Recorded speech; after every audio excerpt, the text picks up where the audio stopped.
On raconte qu'au siècle dernier vivaient dans la forêt des ténèbres deux étranges familles.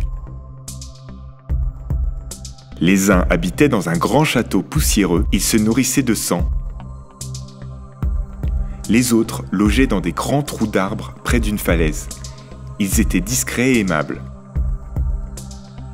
On les nommait les grands-ducs.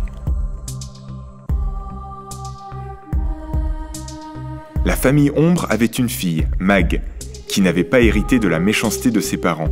Elle aimait le faste et les paillettes, passait son temps devant son miroir et se couvrait de fard et de grimages. Une nuit de grande lune, elle décida de fuir ce monde impitoyable dans lequel elle vivait.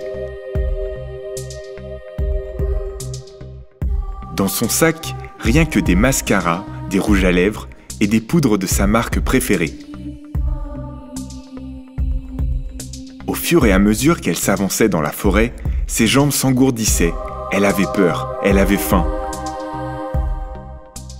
Alors, elle s'allongea au pied d'un grand chêne. Elle était exténuée, elle se mit à pleurer.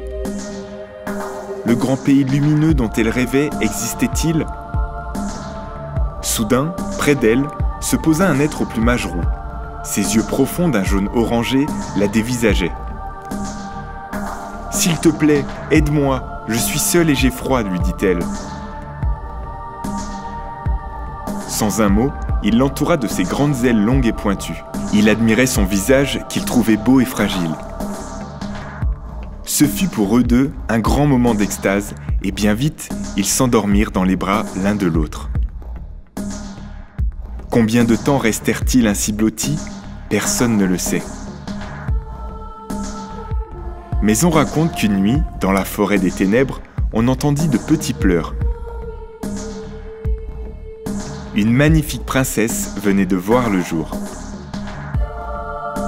Ce petit être hybride avait les yeux profonds et perçants de son père, et bien que sa bouche fût celle de sa mère, ils étaient aux yeux de ses parents le plus beau bébé du monde. Mag transmit à sa fille son amour de la beauté et de la coquetterie. Quant à Monsieur Grand-Duc, il lui donna son sens de l'aventure et de la liberté. Elle devint une belle et somptueuse personne gentille et gracieuse.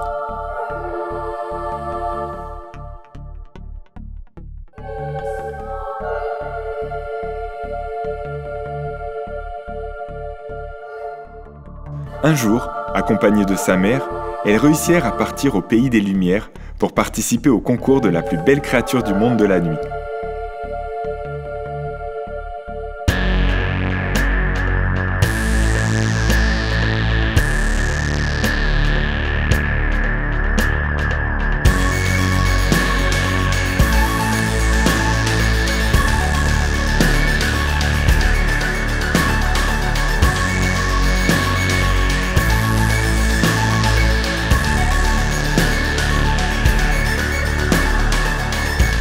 La légende ne dit pas si elle fut gagnante.